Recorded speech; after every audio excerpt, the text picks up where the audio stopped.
Et bonjour à toutes et à tous et bienvenue pour un nouvel épisode de Nanarologie. Oh mon dieu, 2 épisodes normaux à la suite, mais qu'est-ce qui se passe ? Comme vous le savez, la dernière fois on avait dû faire un petit décalage puisqu'on avait notre bon Quentin qui était malade, donc on avait dû alterner avec un commentaire de film que j'avais déjà enregistré en avance. Du coup voilà, on a inversé. Donc vous avez eu Double Down il y a 2 semaines et là cette semaine vous avez le droit à un merveilleux film bien de chez nous. Oui. Mais avant de parler du film en lui-même... Bien de chez nous. Peut-être que lui aussi, il va nous rapporter une diarrhée. Hein. Oui. Ouais, effectivement, parce qu'il il a été tourné notamment en Bulgarie. Mais tu un petit peu. Bon, et en même temps, tu l'as mis dans le titre aussi. Super. Oui, tout à fait, c'est le titre. Donc voilà, désolé, on parle de Vercingétorix. Ah, mais c'est les gens aussi, ils regardent. C'est les gens aussi, ils regardent les titres. Ils se font spoil avant de. Faut arrêter de lire, hein, les gens. Ouais, mais bon, si on met pas les titres après. Non, mais c'est pas le problème, c'est pas nous le problème, c'est eux qui les lisent. À un moment, Ouais, c'est vrai, ça. C'est pas nous qui explosons, c'est eux qui lisent, qui se devraient pas, quoi. Ouais. C'est terrible, ça. Non, c'est pas grave. Du coup, avant de commencer, comment vas-tu, mon beau Quentin ? Oh, ça va. Voilà. Oh, ça va. Non, mais tu vois, ça, je veux dire, on a un remake de film français qui a l'Oscar, et tout ce qu'on retient, c'est une gifle. Je veux dire, un moment. Tu sais où va le monde, quoi. Je veux dire, les Oscars, comment est-ce que tu veux pas les prendre pour des clowns maintenant ? Non, mais presque plus rien à foutre que Drive My Car et gagner quelque chose, alors que le truc doit être fabuleux, tu vois. Ça fait trop chier. C'était un de mes gros coups de cœur de l'année dernière, donc je suis très heureux que Drive My Car ait eu l'Oscar du meilleur film étranger. Non mais en plus c'est ça qui est bien avec Will Smith, c'est qu'il est plus sympa avec ceux qui baissent sa femme que ceux qui vannent sa femme. Donc c'est quand même ah oui putain c'est vrai qu'il oui. Je veux dire à un moment un petit sens des priorités quoi. Ouais, on peut pas la vanner sur le fait qu'elle a l'alopécie. En plus elle y allait bien, le crâne rasé à Jada Pinkett, donc vraiment bon. Ne parlons pas des Oscars, nous ne sommes pas là pour ça. Nous sommes là pour un film qui n'a pas eu l'Oscar. Voilà, c'est ça, c'est très bien. Où il n'y aura pas de tribune alopécienne. Voilà. Parce que nous, on n'a rien contre l'alopécie, hein, c'est bien tout prétexte est bon pour mettre en lumière certaines choses. Mais là, dans Vercingétorix, voilà, et dans Vercingétorix, les seules personnes qui auront droit à voix au chapitre, ce sont les alcooliques et les mecs qui font les perruques. Moche. Tout à fait. Parce que oui, parce perruque, que en fait, la transition est parfaite. La transition est parfaite parce que oui, Jada Pinkett souffre d'alopécie, mais alors Vercingétorix, c'est l'inverse de l'alopécie, ce film. Les cheveux longs, la moustache, les poils, enfin c'est l'apologie de l'excès, de la pilosité à l'ancienne. Hein. Ouais, de l'excès même, parce que tout est un peu excessif dans ce film. Tout à fait. Eh bien, du coup, explique-nous quelles sont les informations que tu as pu... Parce que c'est toi qui as choisi... Tout à fait, comme... Le film de cet épisode-là. Absolument. Dieu, comme je ne regrette pas, franchement. Et Dieu, comme je ne regrette pas non plus ton choix. Bah ouais, je suis passé un peu... J'ai été étonné. Alors, je crois... écoute, tu vois, j'en parlais à Romain, et lui, il s'en est souvenu de ce truc. Alors, qui est Romain ? Parce que tu un des gens ami, comme ça. Mon meilleur pote, voilà. depuis que je suis tout petit. Et lui, il s'en est souvenu de Vercingétorix, la légende du doré droit. Mais bon, tu l'avais déjà vu, toi, ou pas ? Mais moi, non.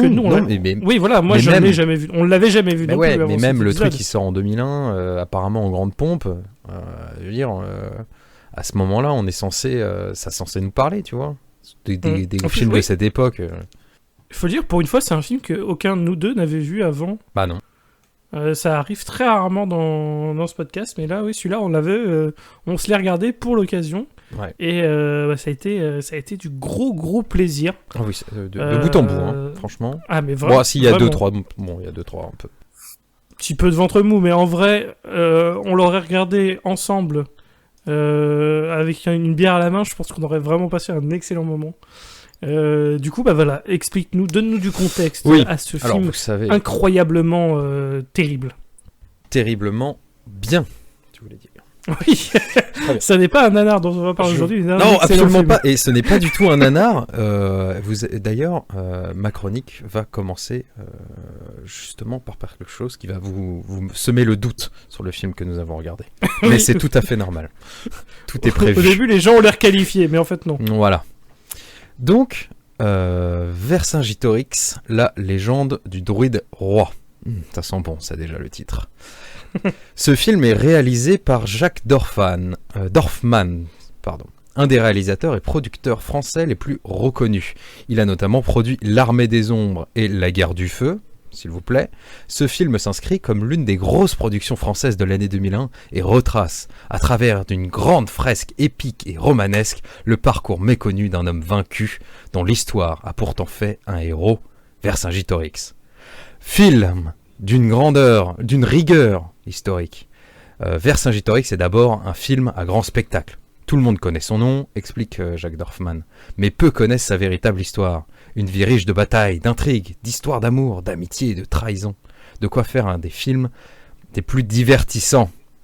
Le film est construit comme une épopée, centrée autour d'un héros unificateur, qui signe les étapes de sa vie. Dans le film, Jacques Dorfman s'attache à décrire la tendresse d'une enfance heureuse passée avec son père, l'horreur de voir ce dernier trahi et brûlé par son propre peuple, une longue initiation par les druides au cœur d'une forêt gauloise, puis la vengeance, la diplomatie avec l'occupant, la rupture avec César, l'élection comme roi, les différentes batailles qui le conduisent à Alésia, et enfin la reddition. Un long parcours déjà largement simplifié. Alors ça, c'est ce qui était décrit dans le pressbook. Bon, maintenant, on va décrire un peu le contexte. Qu'est-ce qui s'est réellement passé ? Maintenant, la vraie vie. La vraie vie. 2 ans. 2 ans pour écrire le scénario. Pour qu'en 99 débute le tournage près de Sofia en Bulgarie, avec une sortie en salle en 2001, il a fallu 5 ans de travail, 12 millions d'euros, des documentaires et interviews sur le tournage du film avant sa sortie, pour faire monter la sauce. Tout ça pour recevoir, en 2001, le Bidet d'Or pour le pire film de l'année, le pire acteur pour Christophe Lambert et le pire réalisateur pour Jacques Dorfman, dont la carrière s'est d'ailleurs arrêtée net après cet échec. On est vraiment loin de la grande fresque historique là. Hein. Bon, alors comment on passe de producteur incontournable du cinéma français à réalisateur hué à la première ? En résumé, un deuil, la Bulgarie et de l'alcool. Beaucoup d'alcool. Il n'y a peut-être pas que l'alcool bulgare qui est monté à la tête de Jacques Dorfman après avoir produit La Guerre du Feu et L'Armée des Ombres, qui pour ce blockbuster en costume français avouera avoir vu trop grand pour son 3e film en tant que réalisateur. Ivre, Jacques est incapable de faire quoi que ce soit la moitié de la journée, et seul Christophe Lambert, casté pour être notre Vercingétorix national, tiendra la barque à bout de bras, selon ses dires, dans les nombreuses interviews qui nous demanderont des explications sur la débâcle du film. Enfin, propos qui seront mis en doute par de nombreux autres témoignages, comme ceux de Vincent Moscato et Denis Charvet. Sur RMC, dans le Moscato Show notamment, les 2 anciens rugbyman, venus jouer les seconds rôles dans le film, nous dépeignent entre 2 fous rires l'image d'un Lambert complètement rôti, incapable de monter sur un poney sans escabeau, et tombant à leur envers si personne ne venait le tenir. De leur propre confession, tous ont surtout joué les piliers de bar, avec une bonne partie du cast et des figurants pendant 2 mois, expliquant pourquoi la fresque épique qui devait devenir le Braveheart français finit sa fermentation pour devenir ce que Christophe Dordain, du quotidien du cinéma, analysera en ces termes. Comment définir le dégoût profond, la rage immense que l'on peut ressentir à la vue d'un tel désastre ? Volontairement, je vous propose une analyse de ce film tournant autour de quelques mots-clés. Stupide, idiot, crétin, débile. Vous l'aurez compris, l'accueil critique et public fut désastreux, à tel point que Dorfman ne se rendit qu'à quelques projections, laissant Denis Charvet seul, devenu d'ailleurs entre-temps coproducteur, face aux huées et aux rires des salles ahuries.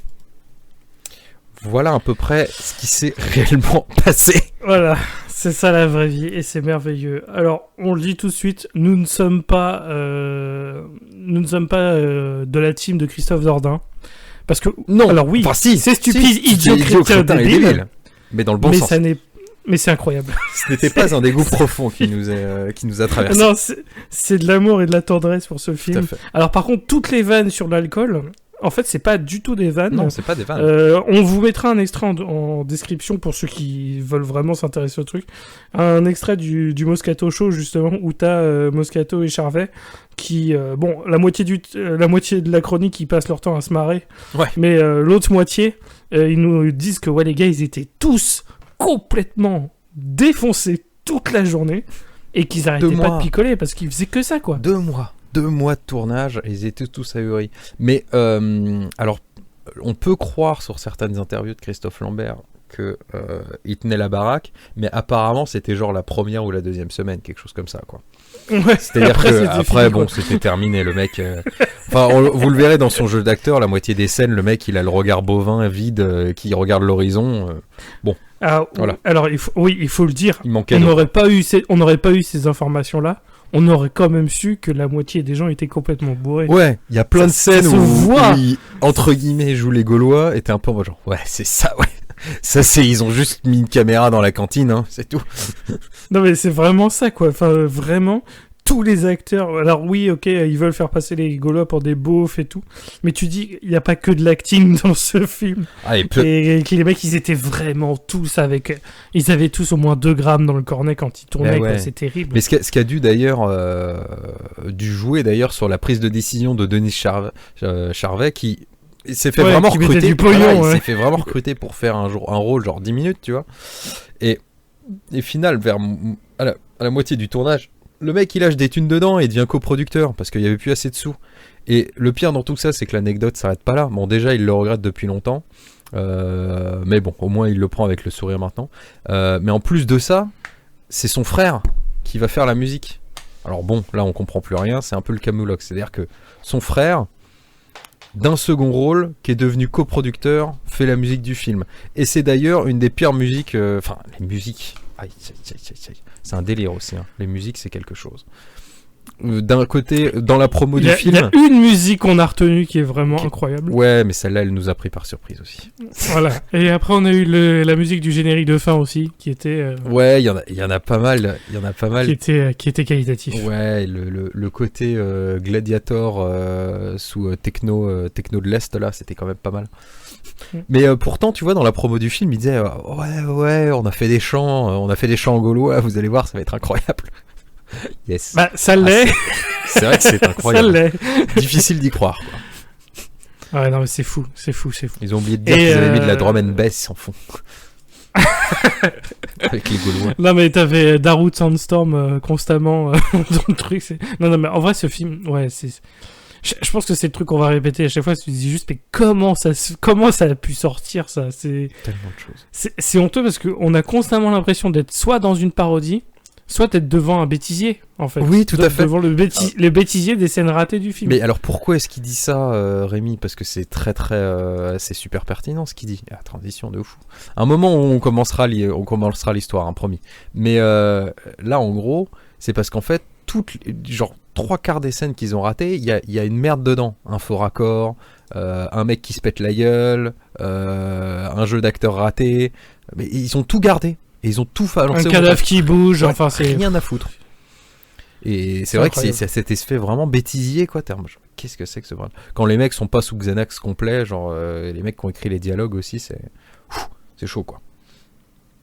Mais bon. Ouais, non, mais vraiment, ouais, c'est encore une fois, on était assez surpris par ce qu'on voyait et on se disait, ah ouais, c'est bizarre que ça soit pas une parodie. Et du coup, c'est ce qu'on a retenu. Là, maintenant, on va s'attaquer au gros du truc. On va vous expliquer le film, concrètement, ce qui s'est passé, ce qui se passe dans ce film. Et on a noté, parce que oui, il faut savoir comment on prépare nos émissions. Je sais pas. Pendant qu'on regarde le film, on tient un document partagé où on prend des notes. Et oui, on prend des notes pour dire tiens, ça c'est un truc à noter, ça c'est un truc à retenir. Et là, le premier truc qu'on a marqué, c'est premier dialogue, on dirait une parodie des Inconnus, tellement ils parlent mal. C'est pas... Ouais. Et c'est tout le film. Ouais. Tout le film comme ça. Ils parlent tous comme des putains de beaufs. Mais vraiment, t'avais l'impression en fait d'être dans un bar de village et t'as déjà les piliers qui sont ils en sont à leur 5e verre. Et ils parlent philosophie. Et il est 1h du matin. C'est surtout ça, en fait. Et ils se mettent à parler philo. Ils parlent philo. Et c'est incroyable. Et c'est vraiment, tu te dis, mais c'est pas possible. Je devrais être bourré aussi pour accepter ce qui se passe. Et là, le problème, c'est qu'on était à l'eau. Ouais, c'est ça. Mais ça a du sens. On n'aurait pas dû. Ça a du sens quand je pense vraiment t'es à 3 grammes. Quand t'es à 3 grammes, t'es en mode, waouh, c'est profond ce qu'il dit. Il doit trop avoir raison. Donc je pense qu'il y a 2 versions de ce film, une bourrée et une normale. Et c'est peut-être ça le problème de Monsieur Dardan, c'est qu'il a regardé en version normale. Oui. Dordain, Christophe, pas Dardan, excusez-moi. Donc ouais, lui il a regardé en version normale. Nous on l'a regardé aussi en version normale, mais On a vu le génie. On ressentait l'ivresse du film. Il y avait vraiment les odeurs les effluves whisky, qui sont montés au cerveau. Ouais, clairement, c'est vraiment le film pue l'alcool, quoi. C'est dingue qu'il y ait un film. En fait, c'est ça. T'as pas des souvenirs visuels avec ce film, t'as vraiment des souvenirs olfactifs, quoi. Ça pue l'alcool et la clope froide dans ce tournage. C'est terrible.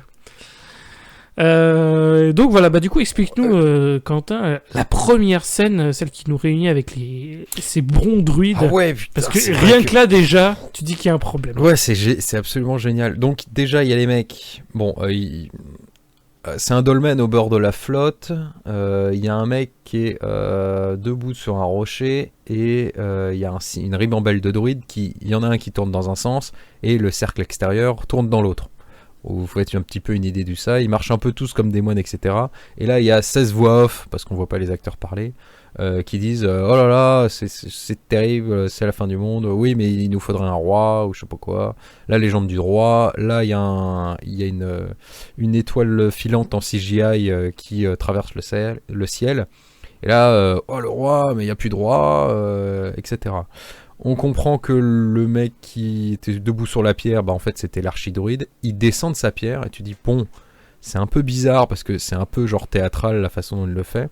Entre temps, il descend de sa pierre, mais là il y a un petit problème de gestion des figurants parce que il y en a 2-3 qui arrêtent pas de se retourner toutes les 2 secondes en mode genre c'est maintenant qu'on doit s'arrêter ou pas. Est-ce qu'on s'arrête maintenant? On continue de tourner ou comment ça se passe? Je vous jure que sans déconner, des fois c'est subtil, mais là c'est pas le cas quoi.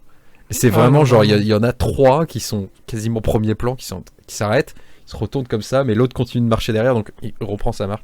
Bref, c'est déjà ridicule. Et donc l'archidruide, il regarde de l'autre côté de la rive, et là il voit d'autres druides qui sont en train de prendre un bateau. Les mecs dans le bateau font coucou, lui il fait coucou, et ça cut. Et la scène s'arrête. Est-ce que la scène sert à quelque chose? Non. Ouais, on n'a pas entendu parler d'une légende. C'est-à-dire la légende, on entend parler 2 fois dans le film. Là, et une autre fois où ça n'a toujours pas d'importance. Donc au final... Voilà. Et du coup, ça commence par parce que c'est vrai vieux clodos bourrés qui tournent et qui font coucou. Il y a un cut ultra violent. Mais qu'est-ce que c'est? C'est vrai que ça me fait penser que... Il parle jamais de la légende, mais il parle tout le temps du destin. C'est un peu un raté quand même. Il aurait pu parler tout le temps de la légende. Il y a énormément de druides, mais il n'y a jamais de magie, il n'y a jamais de trucs. Ouais, c'est ça. Ils avaient apparemment, ils ont recruté quand même un mec de science-fiction pour le scénario. Alors désolé, j'ai plus son nom là sur les trucs et tout. C'est pas grave. Il n'y a pas de science-fiction dans ce film. Et il y en a pas. Ce qu'il a écrit. En fait, il n'y a pas de magie, il n'y a rien. Alors que même dans les pubs, il disait qu'il allait avoir de la magie. Et la légende du druide roi, tu vois, tu te dis, le druide c'est mystique. Rien de mystique. Tout ce qui est de mystique, c'est les dialogues. Hein. Bon, bref. Ouais. Et par mystique, faut avoir 2 grammes pour comprendre ce qui se passe. C'est ce niveau de mystique là. Bon, vas-y, décris-moi. Du coup, fais-nous le début. Fais-nous l'enfance là. Allez, hop. Transition vers Vercingétorix qui est en version enfant, c'est pas encore notre qui est encore beau national. C'est ça, oh là là, Christophe a du charme, il a réussi à être en couple avec Sophie Marceau. Non mais c'est pas le problème, mais elle s'est pas mise en couple avec personnalité. Non mais elle s'est pas mise en couple avec Vercingétorix, tu vois. Le mec, on dirait un mec des comment les panthères là. Les Black Panthers? Non, pas les Black Panthers, les mecs qui font du rock et qui s'habillent en leggings. Steel Panther. Oui, voilà, globalement, il a la coupe à Steel Panther, désolé. Oui, c'est vrai, c'est vrai, c'est un groupe que j'adore. Du coup, là, c'est un flashback sur Vercingétorix qui a 10 ans et qui a déjà des dialogues avec Epona, qui sera sa future femme dans le futur. Et là, c'est surtout elle qui est en mode genre, vas-y. Et lui, il est en mode, ouais, on va se marier ensemble, tu seras marraine, machin... Ok, et il rencontre dans la forêt un vieux clodo bourré qui se trouve être l'archiduc. L'archiduc. Et mais on comprend pas pourquoi est-ce qu'il est passé de archidruide en robe blanche à vieux mec bourré devant l'arbre. Parce qu'il veille pour faire mystique. Oui, pour faire genre le mec, je veille, défends l'enfant sur Vercingétorix. Et en plus, il fait un peu du rentre-dedans aussi avec la gamine, alors qu'il a 10 ans. Enfin, c'est bizarre en fait. Ouais. La Vercingétorix qui drague des meufs alors qu'il a 10 ans. Mais après, c'est vrai qu'on est en moins 60 avant Jésus-Christ, donc enfin ou moins 40 avant Jésus-Christ, je sais plus l'année. Donc tu te dis ouais, ok, c'est une autre culture, mais bon, à 10 ans, t'es pas en mode ah putain, vivement qu'on soit adulte que je te la mette, tu vois. On est presque à ça, hein, c'est terrible. Et du coup, les druides, c'est des vieux clodos dans ce film. Et on va voir que c'est pas les seuls. Oui, alors des il se vieux réveille dans clodos la bourrés. fin. Je comprends pas, qu'est-ce qui se passe, je suis où? Ah oui, j'ai dû Je me suis m'assoupir chié et tout. dessus. Mais qui êtes-vous? Oh, je suis un peu tout et rien. Et... C'est un peu ça les dialogues hein, à chaque fois. Enfin, je suis un peu tout et rien. Je suis cette herbe qui passe et... Je suis le destin. Oh, je suis le destin. Je dois y aller avant que la roue écrase la vie qui coule dans mes veines. Bon, bref. Ok, si tu veux, papy, on va t'amener en maison maintenant. Il est temps. Le destin. Du coup, il est temps de rentrer au village après ces rencontres incroyables. Et t'as Vercingétorix qui voit son père, qui fait une réunion avec d'autres chefs gaulois. Parce que, en ce moment, la Gaule, c'est pas ouf. Non, mais parce qu'ils sont entre les Romains et les Germains. Les Germains. Les Guy, mais comme on les appellera, la réunion des chefs... plus tard.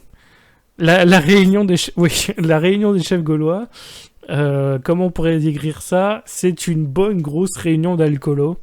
Encore une fois, on est au bar tabac du village. Ouais. Après, on a... À 1h du matin. La fermeture est déjà terminée, mais t'as les habitués qui sont restés et qui font une tournée avec dans la grotte du... Voilà, c'est ça. T'es dans la cave du tenancier, là, de l'aubergiste, et il ouvre les bouteilles et il les met sur la table, quoi. C'est parti, quoi.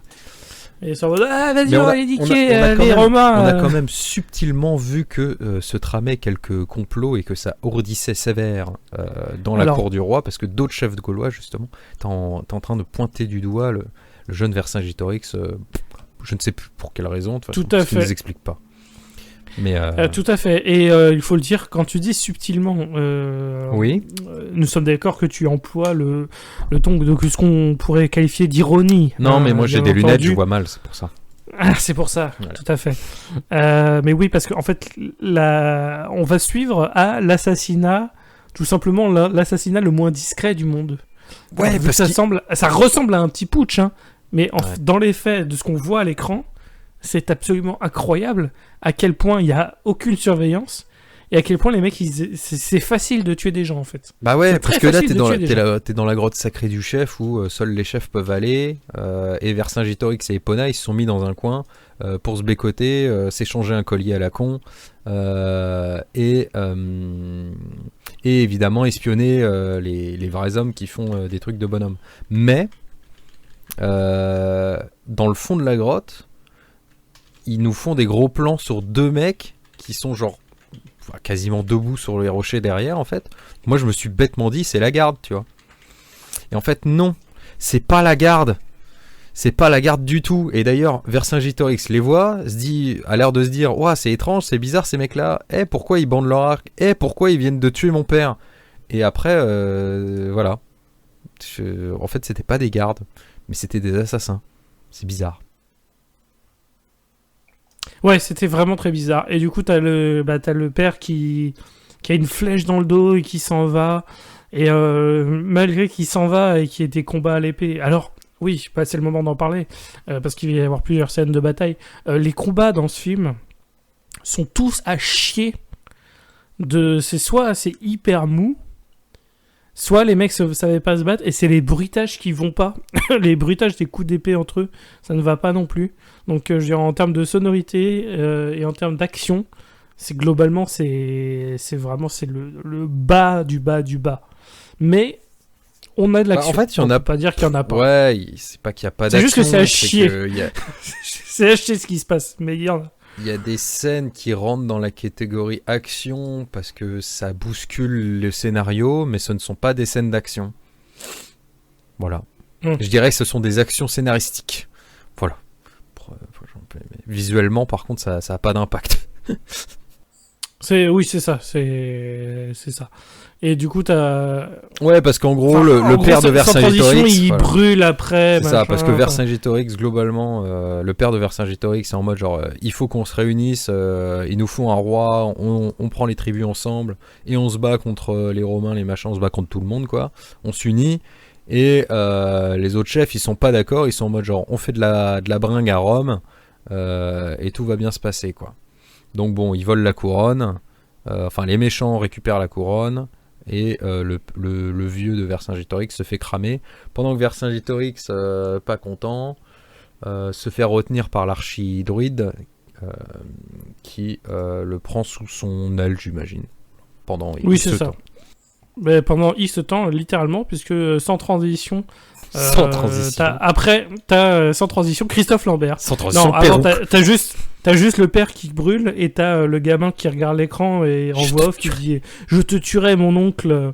Voilà. Ouais. Et après t'as sans transition Christophe Lambert qui arrive avec, alors on en a déjà parlé, mais la perruque. La perruque, quoi, incroyable. Y a rien il a pas encore la moustache, mais la perruque. Il y a pas encore la moustache, mais il y a rien qui va déjà à ce moment-là. Et c'est... style Panthère, les gars. C'est merveilleux. Moi, c'est une merveilleuse transition, en vrai. Un truc qui lui relève son front déjà grand, et ça devient... C'est quelque chose, c'est une énorme masse chevelue, là, un peu étrange, qui donne zéro charisme. Mais bon. Je sais plus trop ce qui se passe, parce que on arrive... Il parle avec l'archidruide, et l'archidruide... Parce qu'en gros, il y a les Romains qui arrivent. Écoute, non, c'est avant. Non, ça c'est après. Ça c'est après. Faut me gifler. Ça c'est après, parce que là, il y a le montage. C'était tellement nul qu'on n'a pas compris que c'en était un. Mais c'est le training montage. Non, c'est après ça. C'est après. Ah bon? Oui, c'est après. Parce que là, à ce moment-là, le vieux, on croit qu'on va jamais le revoir et il va voir l'autre fille. Bah non. Ouais, mais. L'autre druide. Ouais. Non. Il y a d'abord le truc où il parle avec César. Non, c'est après ça, justement. Il va voir. Il va voir Galadriel. Bah c'est le. J'ai l'impression que c'est... Galadriel, c'est après. Non. D'abord, t'as... Allez, botte-moi le cul, c'est après. Non, t'as le bot... Alors, attends. Bah non, tu vois. Ah non, ça va arriver après. Ouais, c'est juste après. Il y a le training montage avec Galadriel. Mais c'était tellement nul que, globalement, pour nous, le film, il commence avec Allez, botte-moi le cul. C'est pour ça. Ouais, c'est ça. Je pense que c'est ça. Parce que l'autre, on n'a rien compris. On n'a pas compris que c'était un training montage. Genre, non, en gros, c'est ça. Il y a, alors oui, effectivement, t'as raison. Il y a un trailing montage avec Galadriel. Absolument. Ah oui, parce que c'est à ce moment-là où il regarde la caméra en mode genre, il est temps de faire ce que je dois faire. Et toi, t'es en mode genre, comprends pas. Il doit faire quoi? Oui, c'est ça. Il doit faire quoi au final? Exactement. Oui, non, c'est ça. C'est ça. Oui, c'est ça. Il est temps de faire ce que je dois faire. Et qu'est-ce qu'il va faire? Il va s'entraîner avec une meuf dans la forêt qui lui dit des trucs genre, bientôt le destin nous mêlera et je donnerai mon sang et ma vie t'appartiendra. Et lui, il est en mode genre, il n'est pas temps pour de tels machins. Et puis là, ils se battent. Et puis après, training montage. Et il devient maître druide. Je crois que c'est ça. Oui, alors que... genre, ça va super vite. Il n'y a aucune différence entre être maître druide ou pas, parce qu'il n'utilise jamais... Encore une fois, il n'y a jamais de magie ou de capacité spéciale, machin. Donc tout le truc où on en a fait un druide, ça sert à rien du tout. Enfin, vraiment, ça ne sert à rien. Toute cette sous-intrigue et tout le délire avec les druides, ça sert à rien. C'est littéralement le titre du film, mais ça sert à rien. Parce que c'était parce qu'il a la sagesse, tu vois. Genre, ça devient un druide, il a la sagesse. Comme c'était les maîtres du savoir. Et c'est très utile. C'est très historique, c'est pour ça. Et parce que ça ne sert toujours à rien, oui, parce que sa sagesse, on la comprend pas, donc au final, est-ce que ça sert à quelque chose, quoi? Tout à fait. C'est un peu les énigmes du vieux maître chinois, tu vois, genre. Ouais. Quand le scarabée s'envole, le pissenlit pisse. Je comprends rien, qu'est-ce qu'il veut lui? Après, il vomit dans le caniveau, je fais, mais je suis con, c'est pas un maître chinois, c'est un vieil alcoolique. Voilà. C'est un vieil alcoolique, je suis dans le 13e arrondissement, qu'est-ce qui se passe? Oh là, désolé pour ça. Non, Will Smith, je te le gifle pas. Il parlait pas de ta femme. Attends. Aïe. Excusez-moi, mais promis, je fais plus de vannes sur votre femme. Je vais contenter de coucher avec. Excusez-moi. Je suis désolé. Vous m'en voudrez moins comme ça.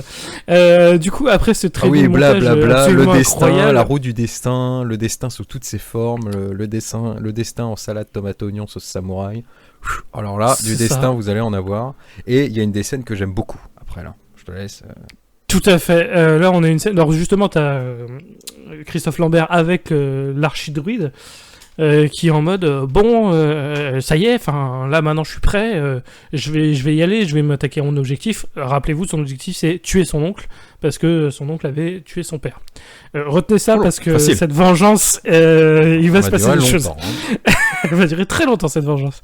Du coup, il parle avec le vieux et à ce moment-là, il y a sur une route. régiment de Romans. Voilà, ils arrivent sur une route qui est en cours de construction. Par les Romains, donc qui symbole que ça y est, la Gaule est en train de se faire envahir gentiment, quoi. Gentiment, mais doucement, mais voilà.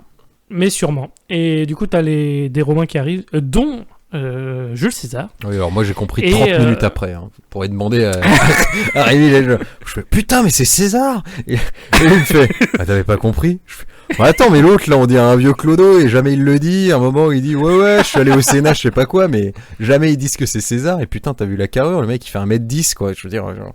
bref, pardon. Ah, on a le César qu'on mérite avec ce film. Ouais, on a la version salade, quoi. Ah, tout à fait, vraiment. Il a déjà été assassiné et on en a déjà fait une salade à ce moment-là, vraiment. Et du coup, comme là, les Romains qui arrivent, t'as l'archidruide qui dit bon, faut pas que tu me vois avec, sinon ça va contrer tes plans, tu vas être sans doute prisonnier, etc. Donc, vas-y, botte-moi le cul. Comme ça, comme ça. C'est-à-dire que depuis le début du film, littéralement, c'est super serein, super en mode genre mystique, le roi, la légende, training, montage avec des gens on comprend rien ce qu'ils disent. Ça va être super profond et tout. Puis là, t'arrives devant la route promène et il fait maintenant tu es prêt. Oh non, ils ont dû voir mon costume. Et bah maintenant, faut que tu me battes le cul. Attends, quoi? Batte-moi le cul. Et là, quoi? Alors, le mec fait. Il se retourne vers Saint-Jutory, il fait tiens, prends ça, sale druide, paf, oh désolé. Il y a vraiment une voix off comme ça qui chuchote, oh désolé, vas-y, batte-moi le cul, paf, paf. Et après, il revient sur la route. Attends, quoi? Quoi? Qu'est-ce qui se passe? Et là, ça devait être le premier fou rire à l'avant-première. À mon avis, il y a les 400 journalistes qui ont commencé à se pisser trucs et à dire ah ouais, parce que vraiment qu'on passe du destin en mode vas-y, batte-moi le cul, il faut qu'on croie que voilà. Vas-y. Et tu fais d'accord, je sais pas ce que c'est que ce bordel, mais très bien. Bon, donc il se retrouve face à toute l'escorte avec César, et il le fait, et est-ce que c'est dur, Rémi, de rentrer d'infiltrer les Romains? Ah non, c'est hyper facile. C'est facile parce que du coup, en gros, il parle 2 minutes, et puis t'as César qui propose, bah du coup, viens, on va se faire une bouffe, quoi. Et puis, ok, littéralement. Et puis, ils y allèrent, exactement. Ils y allèrent. C'est-à-dire que le mec prend un cheval, César lui dit bah tiens, prends le cheval, et puis ok, ah t'es le fils de machin, d'accord, bah vas-y viens. Ah ce serait bien que tu m'aides, comme ça on te laisserait la moitié de la Gaule. Et t'as Christophe Lambert qui réagit pas, et après il fait bon bah merci pour le cheval, et il se barre avec le cheval, ouais. Et c'est tout. Voilà. Et tu fais, d'accord. Et César lui fait bon réfléchis bien mais garde le cheval. Tu vois, t'es en mode bah ok. Bah salut hein. Mais je pense que sympa. Ouais, il a manqué un petit moment où on aurait dû comprendre que qu'il y a eu une ellipse, quoi, qu'il y a eu un long voyage et qu'en fait ils ont pas arrêté de se parler. Je pense que c'est ça qui manque. Ou alors tout s'est vraiment passé en 10 minutes parce qu'au final qu'est-ce qu'on en a à foutre. De toute façon, en fait, tout le monde a été torché, les scénaristes aussi. Alors bon. Le mec il avait vraiment fait 99% du chemin et du coup il fait bon bah c'est bon je suis arrivé. C'est donc, ça. C'était là pour les dernières minutes. Mais bon, c'est un peu comme moi quand j'essaye de faire croire que j'ai aidé pour, tu sais, quand on fait un long chemin pour partir en vacances. Ouais, c'est ça. Putain, et il reste 5 minutes de bagnole, du coup il fait attends, je vais prendre le volant. C'est ça. Ah, je fais le créneau, t'inquiète, je fais le créneau. Il n'y a pas de créneau à faire, c'est des. Chut, je le fais, t'inquiète. T'inquiète, je m'en occupe, j'assure. Donc sans transition, maintenant il va vraiment sur son objectif, à savoir reprendre alors le Gergovie. Tout à fait. C'est comme ça que s'appelle le lieu d'enfance de Vercingétorix, c'est Gergovie. Donc du coup, il est tout seul et il va se battre contre globalement une armée parce qu'il essaye d'aller assassiner celui qui gère Gergovie, à savoir son oncle. Enfin son oncle. Du coup, il arrive et les gens ils ouvrent la porte. Enfin la porte est ouverte, ils rentrent. Ah oui non, il arrive, les portes sont fermées. Il fait oui je suis Vercingétorix, le fils du mec qui est mort avant là. Je veux voir mon oncle. Le mec il fait ah ouais ah bon hop il lui ouvre la porte et là vous avez vu il a et il est là avec une lance il est avec sa lance tranquille. Ouais et vous avez vu il a un cheval romain, c'est bizarre ça. Là, il avance et là, on a une table de vieux là avec des vieux et on reconnaît justement son oncle qui est assis à la table. Et ben, il a donc sa lance là, il chope la lance. Il rentre dans la pièce là avec son cheval, il fait le tour et personne ne bouge dans la salle. Non, il le regarde. Lui, bon, il transperce son oncle, il ressort et il fait je suis le chef, ça vous va? Et voilà, la vengeance terminée. Voilà. Ça a pris 10 secondes. Ils ont même pas parlé. Ah non, mais vraiment. Ils ont pas parlé. Il a fait le tour. Je reviens reprendre la maison, il fait le tour de la pièce, il le transperce, personne s'est défendu, personne n'a tenté de protéger le roi. Ouais. C'est vraiment, ça a pris 10 secondes pour se venger de la mort de son père. Alors que, vu l'intro du film, tu dis que ça va être l'objectif du truc, ça va être un des arguments principaux. Ouais, la vengeance. Bah non, pas du tout. Super. En 5 minutes, c'est réglé. Même le gros plan sur le gamin qui fait je vais te tuer. Bah, c'est plus rapide quoi. Je vais te tuer. Bah, il l'a tué. Voilà. C'est ça. Super vite. C'était. Ouais, voilà, c'est la stratégie de l'échec, mais c'est encore plus rapide. Donc là, on commence à flairer le piège parce qu'on se dit attends, le truc qui doit être le truc très important pour Vercingétorix, c'est pas ça. Mais où est-ce qu'on va aller? Et ben, on se posera cette question jusqu'à la fin du film. Voilà. Mais où est-ce qu'il va ce film? Mais où est-ce qu'il va? Mais où est-ce qu'il veut aller avec Tiens, c'est la fin. Tiens, c'est la fin. À part au bar, où est-ce qu'ils vont là? Et là, mais où est-ce qu'ils veulent aller avec ce générique? Et à la fin du générique, tu comprends. Tu comprends où ils veulent aller. C'est terminé et qu'il n'y a pas de scène post-générique et du coup de fait. Il y a mieux. C'est incroyable. Il y a mieux qu'une scène post-générique. Il y a tout de suite toute une session karaoké incroyable. Bref.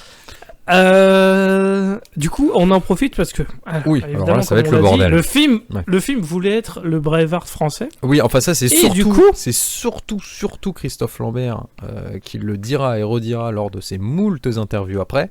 Mais je pense clairement que c'est pour se persuader qu'il y avait quelque chose à faire avec ce film en fait. Tout à fait. Et du coup, le film fait littéralement une vanne envers Braveheart. C'est vrai. En disant les mecs ils se peignent la moitié du visage en bleu. Enfin, quel genre d'idiot ferait ça? Ça sert à rien. Et là, ils se mettent à se marrer. Genre, putain, Braveheart, c'est vraiment des guignols. Regardez Vercingétorix, c'est là où il y a vraiment la qualité. Et t'hallucines parce que on n'a pas encore vu tout le film à ce moment-là, mais on a déjà vu les 10 premières minutes et on se dit t'as rien à faire. Ferme ta gueule en fait. Ouais. T'es pas en position de te la péter pour l'instant. Même pas du tout. Donc je comprends pas le film. C'est comme si t'avais Camping 2 et d'un coup t'as une scène où il va dire tu sais quoi il faut sauver le soldat Ryan. Bah vraiment c'était la grosse merde, on est mieux. Tu fais mais qu'est-ce qui va... Regarde cette scène à la plage là, quand on joue au ballon, c'est quand même plus sympa que voilà. Tu le débarquement à la plage. Bah ouais. Tu fais mais qu'est-ce qui se passe? C'est plus impressionnant. Et ouais, c'est vrai. Enfin voilà, c'est. Mais bon. Voilà. Oui, du coup, donc ils ont essayé hein. de tacler un petit coup Braveheart, hein, pourquoi pas. Écoute, cette bonne guerre bah... quoi. Si ça avait été vraiment la fresque historique, tu vois, c'est les Français contre la perfide Albion. Enfin. Moite quand même quoi, parce que la moitié des acteurs ils sont quand même anglais et ils ont tourné certaines scènes en français et en anglais et ils ont lip sync les acteurs anglais, donc à un moment et ça se voit, faut arrêter. Il y a des mouvements de voix qui ne vont pas. Ah oui, parce que notamment avec le dialogue, notamment l'archidruide par exemple est joué par Max von Sydow. On l'a vu dans Game of Thrones je crois, il me semble, il joue le mec des manteaux noirs là, non? Oui, mais enfin, après Max von Sydow, c'est une légende, il a fait des tonnes de trucs. Mais je parle en dernier pour les plus jeunes qui nous écoutent, voilà. Mais lui, qui est mort en 2020, putain, j'ai oublié. Oui, il est mort tout à fait récemment. Rest in peace, Max von Sydow. Bah désolé, hein, parce que mon dernier souvenir de toi, ce serait toi en Vercingétorix. Désolé, mec. Promis, je regarderai un de tes premiers films, un de tes plus grands chefs-d'œuvre. Oui, il en a. Et il y en a pas mal, ouais. Du coup, alors, spoiler, César, c'est le méchant. Ouais, il propose globalement à Vercingétorix, vas-y, va reprendre, va taper la... Déjà, reprend Gergovie. Alors, son état-major dit, il y arrivera jamais. Bon, au final, il reprend Gergovie à la vitesse, non, vous avez compris. Ah, mais non, ça c'est bien après. Là, il a juste tué. Non, Gergovie, il l'a fait après. Juste tué son oncle. Ouais. Oui, pour l'instant, il a juste tué son oncle. C'est après qu'il l'enverra vers d'autres missions. Tout à fait. Mais globalement, il dit, vas-y, je te fais confiance si tu tues les Anglais. Je crois qu'il le fait, hein. Bon, même s'il le montre pas. Et César il dit non mais en fait c'est mon plan, et c'est à ce moment-là qu'on comprend que c'est lui qui a tué son père ou Non, ça on comprend après, Ouais, mais ça il d'accord. le dit, c'est juste, là c'est un dialogue limite il est tout seul dans sa tente en mode, comment j'essaie bien niqué. C'est mon plan secret. Ils Du ne coup, sauront ok, jamais d'accord. que je suis le méchant. C'est vraiment ça, tu vois. Et d'ailleurs, en parlant de moustache, bon bah César, il a pas de moustache maléfique pour qui peut tripoter en Ah oui, bah, technique. technique. Comment est-ce que tu fais pour faire un fast-forward quand t'es nul en cinéma? Enfin, Et bah tu donnes une belle grosse moustache à Une Vercingétorix moustache. pour montrer que le temps a passé. et voilà. Maintenant qu'il a une moustache, ça fait le temps qu'il faut pour une moustache. À vous de voir. C'est ça. Alors ça d'ailleurs c'est un problème qu'il faut le dire, qui est global au film. Hein. On ne sait pas combien de temps il se passe Jamais. entre chaque scène. On sait pas s'il se passe des semaines, des heures. Enfin, Mais on ne sait rien. Tu sais pourquoi? Parce qu'en fait, ils savent que les Français sont fans d'histoire, et notamment de nos ancêtres les Gaulois, qui sont évidemment Donc, nos ils connaissaient ancêtres. déjà hein. toutes les dates. Voilà. Et donc vous connaissez évidemment toutes les dates, et vous connaissez évidemment le fameux chapitre, voilà, Vercingétorix et sa moustache. Voilà. Donc, à partir du Tout moment à où fait. vous savez quand est-ce qu'il a une moustache, c'est bon. Vous savez où on en est dans l'histoire et dans le film. À la limite, le film, c'est ça. Il devrait nous donner un QCM à la fin, genre, ah, vous avez bien retenu, messieurs, dames. Du coup, là, maintenant, Vercingétorix a une belle grosse moustache. Et est-ce que, durant cette période, les Gaulois en eux-mêmes, ils se sont... Ah, ils sont grave Ils se sont assagés, chopés- oui. ils ont Alors gagné- non, ils sont oui, voilà, toujours pas unis, les Gaulois. Hein. Mais en même temps, quand tu Non, vois toujours leur pas, toujours pas. pourparlers, enfin, leur réunion de famille, forcément... leur apéro, quoi. Oui, c'est ça, c'est globalement un apéro. Hein. Et puis t'inquiète pas que ça te balance des demi-poulets frits, des demi-poulets à la gueule. Et tout, ils en ont rien à foutre. Hein. Ah ouais, quand ils picolent pas, ils se balancent de la bouffe à la gueule, hein, il faut le dire. Ouais. Et ça arrive plus d'une fois. Et il n'y a pas marqué à la fin du film, aucune nourriture n'a été gâchée. Hein. Parce que là c'est... Parce qu'on sait qu'il y aurait mensonge. Ça, vraiment. Ouais.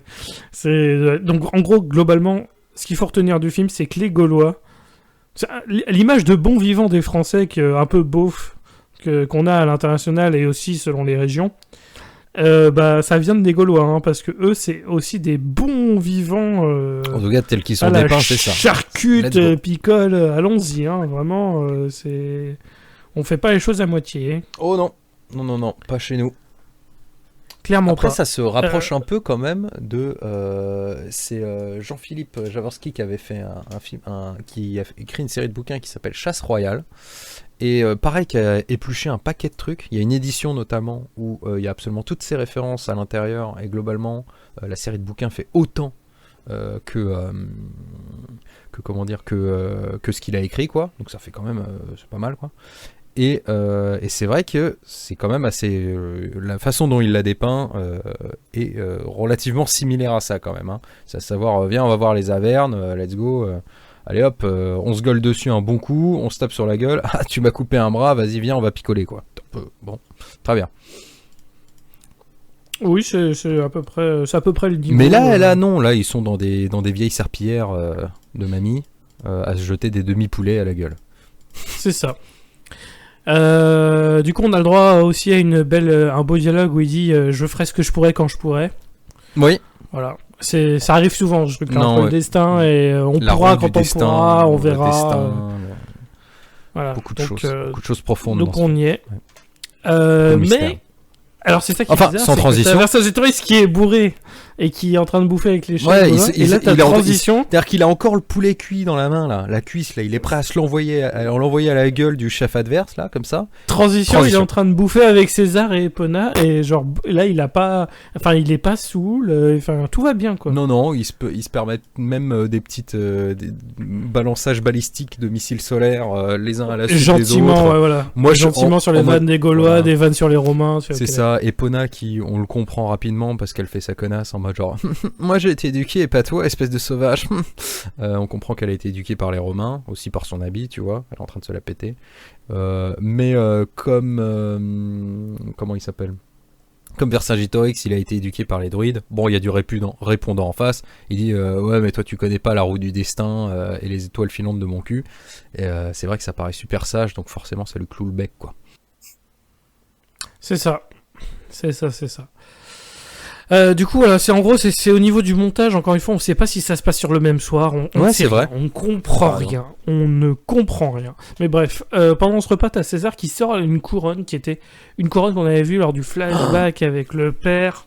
Et du coup, c'est la couronne qui serait censée être portée par le roi des Gaules, de tous les peuples gaulois. C'est César qui a la couronne. Et c'est ça, c'est César qui a la couronne et qui propose à Vercingétorix d'être le roi, mais en même temps d'être à la solde de César. Du coup, non, hein, tout simplement.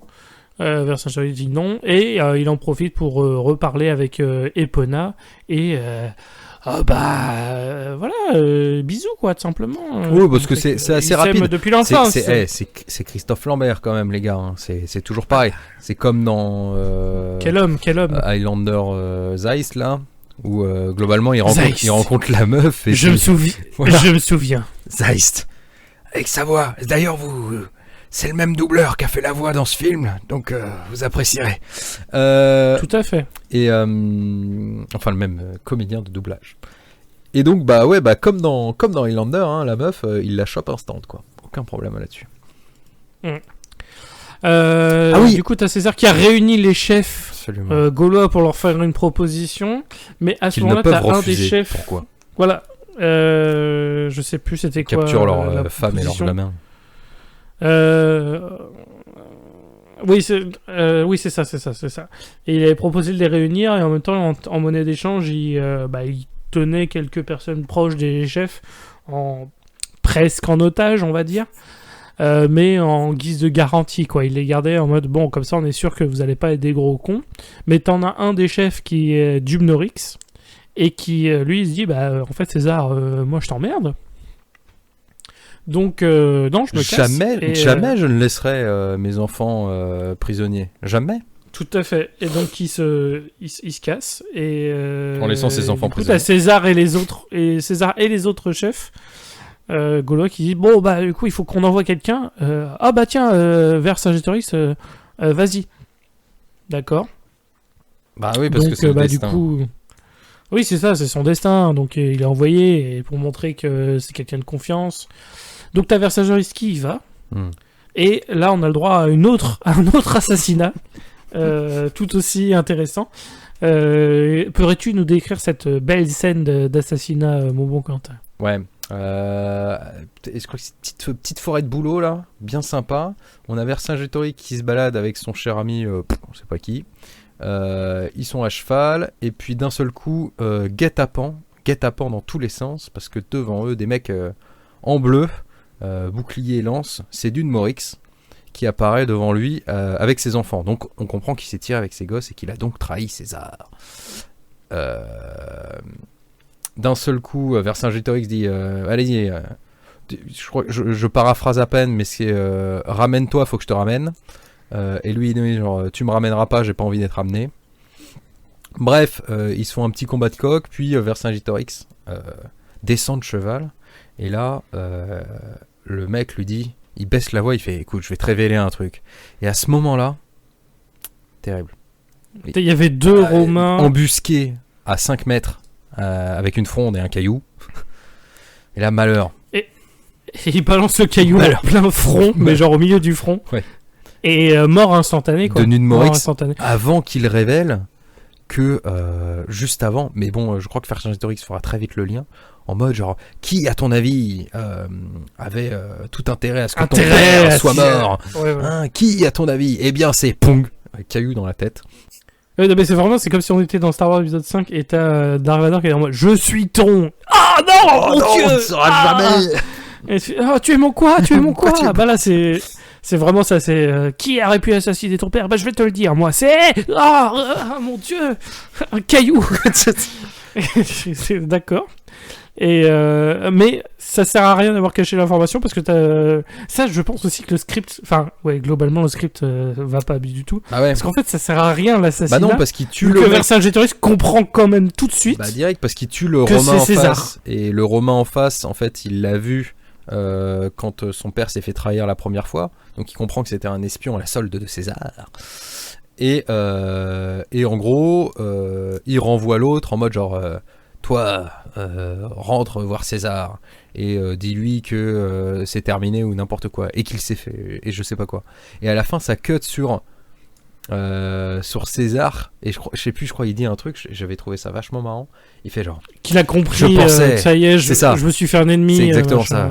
Je pensais que je m'étais fait un ami, mais malheureusement, je me suis fait un ennemi. De quelqu'un qu'on ne veut absolument pas avoir en ennemi. Exactement. D'accord. Car la roue du destin de Mars, qui déroule le long tapis de la vie, se dérobe dorénavant sous mes pieds. Pamous.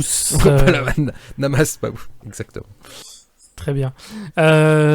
Du coup, Vercingétorix apprend que sa tête est mise à prix, mais ça changera en danger. Alors, oui, ça c'est aussi... Oui. Encore une fois, il faut le dire. Oui, c'est vrai. C'est un problème constant à tout le film. Ta tête est mise à prix. Vercingétorix n'a aucune difficulté pour rien dans la vie. Non. Il veut se venger de son oncle. Bah, c'est hyper facile, la porte est ouverte, il y va, il entre en cheval, il n'y a personne qui se défend. Là, il apprend que sa tête est mise à prix. Il n'y a aucun problème, il peut quand même se casser, il peut se barrer d'un camp avec plein de Romains. Personne ne le suit, tout va très très bien. Et ensuite, il va essayer de reprendre Gergovie, qui a été repris par des Romains. Ouais, non, il y a des Romains dedans. Il y a des Romains dedans. Oui, c'est ça. Il y a des Romains en Gergovie. Et du coup, il va retenez bien aussi, reprendre Gergovie. Les Romains ont tué tous les druides aussi. Parce que ça, ils le voient. C'est-à-dire que par vengeance, César a pris un peu les devants et tue les connaisseurs de savoir. Tu vois. Mais retenez bien qu'il a tué tous les druides. Hein. Ça va revenir. C'est ça. Parce tous que les druides. En fait, tous les druides sont morts. Parce que sans transition, il est avec la druide avec qui il avait fait le training de montage. Au tout début, qui est donc Galadriel version Wish. Voilà. Elle le rejoint. Galadriel Wish. Et du coup, les deux en gros, ils ont une petite armée de Gaulois avec eux. Mais des mecs avec des fourches. Avec des bâtons pointus. Pardon, c'est même pas des fourches, c'est des bâtons pointus. Non mais vraiment, ouais, on en est à ce niveau-là. Et du coup, ils sont deux à dire bon, on va monter sur le mur, on va aller ouvrir la porte. Bah oui, parce qu'en fait, Gergovie, on récupère le travail. Il y a les mecs dedans, il y a les vieux du début là, qui disent non, vous viendrez pas. Et juste à côté, en fait, ils ont des Romains. Donc il y a des Romains et des Gaulois qui sont là-dedans et qui n'ont pas envie que l'autre il reprenne Gergovie. Et en plus, ta tête est mise à prix. Même si ce moment était un peu étrange parce que ça faisait un peu genre. Le Monty Python avec les Français, c'est en mode genre vous passerez pas. Bah globalement c'était ça, et les mecs les laissent repartir, tu vois, ils s'en vont des murailles, ils sont en mode genre vous viendrez pas, bon d'accord, donc ils s'en vont et les mecs sont sur les murailles, ils font rien, ils leur tirent pas dessus ni rien, donc bon, ouais, non, vraiment, c'est ça a l'air d'être ok d'avoir la tête mise à prix en vrai. Et en fait ils entrent pas discrètement, ils montent sur le mur, ouais, non mais il y a une échelle aussi, oui, et ils ont... oui, alors, ça, parlons-en. C'est l'invasion la plus facile de tous les temps. Enfin, tous les gardes sont à chier. En gros, t'as la Galadriel Wish qui monte, et en gros, elle se fait voir par un garde. Et bah, pour le distraire, c'est simple, elle va montrer ses nibards. Et ça marche, puisque du coup, tous les problèmes sont réglés. Et à 2 personnes, ils en arrêtent 4 ou 5. Et puis ils ouvrent les portes, ça entre directement, puis voilà, c'est bon, il a repris Gergovie, ça a pris 2 minutes. Et c'était même pas des Romains qui l'a tué, je crois, en plus. Non, je pense que c'était, des Romains, des alliés des Romains en tout cas. Mais c'était, encore une fois, aucune difficulté, quoi. Il y a aucun challenge. Il a repris Gergovie. Il fait tout seul. Et il a repris Gergovie pour la 2e fois en tout. Je pense qu'il a dû mettre 10 minutes d'effort pour reprendre la ville 2 fois. Enfin, c'est là. Et c'est là on commence à revoir des petites têtes un peu connues. C'est-à-dire qu'il s'est fait un petit peu son groupe d'Avengers moustachu. On a donc la druide qui s'appelle Ria, voilà, et qui est jouée par Maria Kavorjikova. Alors je sais pas ce qu'elle a fait d'autre, mais elle a un faux air de Kill Bill là, un petit peu, je trouve. Et oui, d'accord. Ouais, bon, ok, je laisse tomber. Avec mes faux airs de... Ouh là là, t'étais aussi bourré que le reste du casting, toi. Peut-être que c'est moi qui ai écrit le script, hein. Qu'est-ce que t'en dis? Donc il y a une autre équipe d'Avengers avec, et notamment c'est là où on voit les 2 rugbymen, dont notre Moscato national. Qui, pour montrer que c'est un grand acteur, prend un accent extrêmement différent de son vrai accent en tant que Gaulois, bien sûr. En même temps. Non, pas du tout. Il a l'accent du Sud, mais bien... En gros, il fait aucun effort. En même temps, il était bourré de ce propre aveu. Et un autre truc, parce que, voilà, je le dis avec l'accent du Sud, c'est plus rigolo. Mais, Moscato, il est arrivé un peu tardivement sur le projet. À ton avis, comment ils l'ont nommé le Moscato pour faire son personnage? Parce qu'il va pas s'appeler Moscato. C'est un Gaulois. Ils ont ruser, faut mettre des X, des trucs comme ça. Ils ont fait des grands efforts. Je me souviens, c'est Moscatox. Voilà. Donc Moscato est subtilement renommé Moscatos en gaulois. Mais vraiment, voilà. c'est pas une blague, hein. C'est vrai ce qu'on vous dit. Et c'est pas joué comme une blague, c'est genre premier degré. Oui, il s'appelle Moscatos. Le film n'est pas une comédie. Non, c'est pas une comédie, c'est une fresque historique de... Le timing est celui d'une comédie. Oui. T'as souvent des scènes, tu dis que c'est une comédie, mais je vous assure que ça n'est pas une comédie. C'est une fresque épique, un péplum à la française. Tout à fait. Film de grands costumes, de grandes intrigues, trahison, amour, pouvoir, vous saurez tout. Et donc le Game of Thrones français, voilà. Quoi. Enfin, et c'est tout, quelque part. Mais oui, parce qu'à un moment, il parle du jeu. Pas où, mais il y a des arcs, il y a un arc destin, et puis il y a un arc jeu. Destin, ils n'arrêtent pas de parler du jeu à un moment. Ils disent, oui, le jeu, parce que évidemment, à un moment, tu vas avoir le droit à toutes les répliques cultes, comme les dés sont jetés, etc. Mais ouais, donc Moscato, et donc Denis Charvet aussi, un autre rugbyman. Qui lui parle quasiment pas. Hein, qui ne parce que je pense qu'il était vraiment trop bourré pour... Cassivellone, voilà, lui il joue ça. Il joue Cassivellone. Je pense qu'il était vraiment trop bourré. Oui, ou alors ils ont tout coupé, hein. Tout coupé peut-être aussi, en mode, ouais. Ça passe pas. Du coup, les élections, ça se passe très bien en Gergovie, parce qu'une fois que Vercingétorix a récupéré la ville, eh ben, il est nommé roi. Donc, ouais. Comme ça, c'est très facile. Donc maintenant, ça y est, Vercingétorix est le roi de tous les Gaulois, parce que les Gaulois, ils sont en mode... Ah, bah, il a récupéré la ville, il a fait aucun effort, donc c'est bon, quoi, il est digne. Ça doit être le boss, ouais. Ça doit être le taulier, tout simplement. Et Ver, il en profite pour dire, on va entrer en guerre contre les Romains, parce qu'en fait, les Romains, ils font chier. Vous allez voir, hein. Vous allez voir les Romains, ce qu'ils vont faire. Ils vont nous ramener des routes, des aqueducs, des trucs comme ça. Nous, ce qu'on veut, c'est jeter des demi-poulets rôtis à la tronche. Hein. Donc... Voilà, ils veulent nous... Faut défendre le terroir. Ils veulent nous prendre nos travaux. Ils veulent nous prendre nos emplois. Ils viennent chez nous, partout. Dans les campagnes. Enfin, voilà, c'est... Dans nos banquets. Votre discours. Dans notre cervoise. Bref. Voilà, c'est ce discours-là. Et tout le monde est en mode... Chacun chez soi. Et les hippopotames seront bien gardés. Et c'est la guerre. Et c'est la guerre, du coup, sans transition. C'est la guerre, les Romains contre les Gaulois. Tout le monde résiste à l'envahisseur. On a des villages d'irréductibles gaulois. Petit bonhomme, aquarium et Gergovie. Gergovie. Ça rime moins, mais Gergovie. Du coup, bonne stratégie. Pourrais-tu nous décrire la stratégie guerrière de Vercingétorix? Oui, technique classique de la terre brûlée. Il crame. Voilà. Crame tout, sans chanter malheureusement, hein. On aurait bien aimé un peu plus de chant gaulois, parce qu'au final depuis le début on a que de la techno un peu bizarre, et du gladiator chinois, mais ça embête quand même pas mal notre César qui, par de brefs, on va dire, de cuts et petites scénettes comme ça, on apprend que ça l'embête bien et que ses légions meurent de faim. Et tout ce qu'il sait faire globalement, c'est être assis dans un endroit random, se lever et dire mon Dieu, qu'est-ce qu'on va faire, c'est bon, il faudra attendre qu'il fasse une erreur ou je ne sais quoi. Et l'erreur d'ailleurs arrive rapidement. Est-ce que tu peux nous décrire ce qui se passe? Pourquoi est-ce que quelle erreur fait donc Vercingétorix? Son erreur, c'est d'écouter les gens, simplement, parce que les Français, les Gaulois, voilà. C'est des gros cons. C'est tous des cons. C'est tous des cons, les Gaulois. Du coup, la stratégie, normalement, c'est faut brûler Bourges, parce que c'est là où il y a plein de réserves de bouffe, donc il faut affamer les Romains. Donc on prend la bouffe pour nous et on crame le village. Et du coup, t'as les habitants de Bourges qui sont en mode, bah en fait, non, parce que c'est là où on habite. Ouais. Donc, va te faire foutre vers Saint-Gétorix. Et t'as même une mère de famille de Bourges qui dit, laisse ma ville, et en échange, je te donne mon bébé. Tu peux tuer mon fils.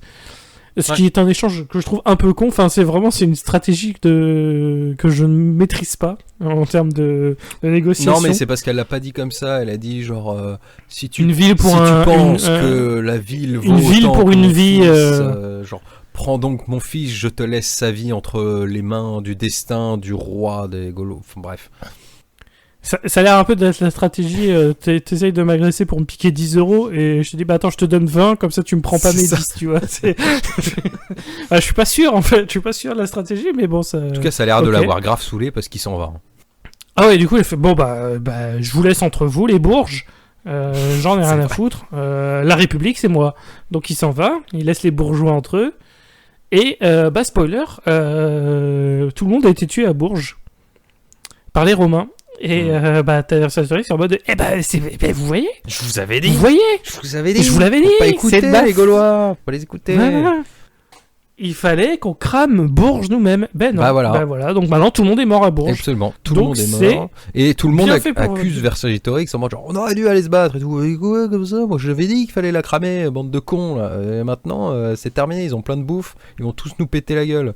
Heureusement. Et t'as les chefs gaulois qui sont quand même vachement conciliants, qui disent nos femmes et nos enfants ont été massacrés.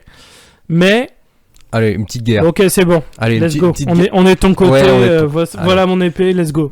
Ouais, c'est vrai, il y a ça un moment. Oui, non, mais c'est parce qu'il leur fait une tirade, moi, genre, allez-y, si vous me trouvez pas digne, prenez le commandement. Ce qui est exactement ce qui se passe, hein. C'est-à-dire que les mecs le trouvent pas digne et veulent prendre le commandement. Mais au final, comme il dit, si vous me trouvez pas digne, prenez donc le commandement. Eux, ils font, on va le laisser en fait. C'est vrai qu'il a l'air convaincant comme ça. Parce qu'en fait, c'est des bêtas les hommes, voilà, ouais. Alors que Vercingétorix, c'est un homme alpha, quoi. Voilà. Tout à fait. On a eu aussi un autre discours, à savoir l'archidruide. Bah oui, parce qu'en fait, tous les druides sont morts, sans transition, sauf aucune, lui, parce que aucune introduction. Oui, non, il est là. Voilà, et apparemment, il est avec lui. C'est juste...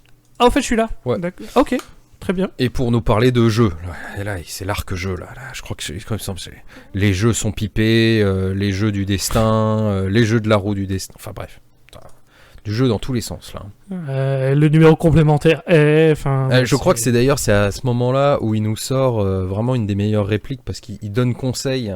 Il donne conseil à comment il s'appelle, à Vercingétorix et il lui balance un... Alors ça, là comme ça on va vous... Je pense je vais le citer directement, comme ça vous donnera une idée un peu.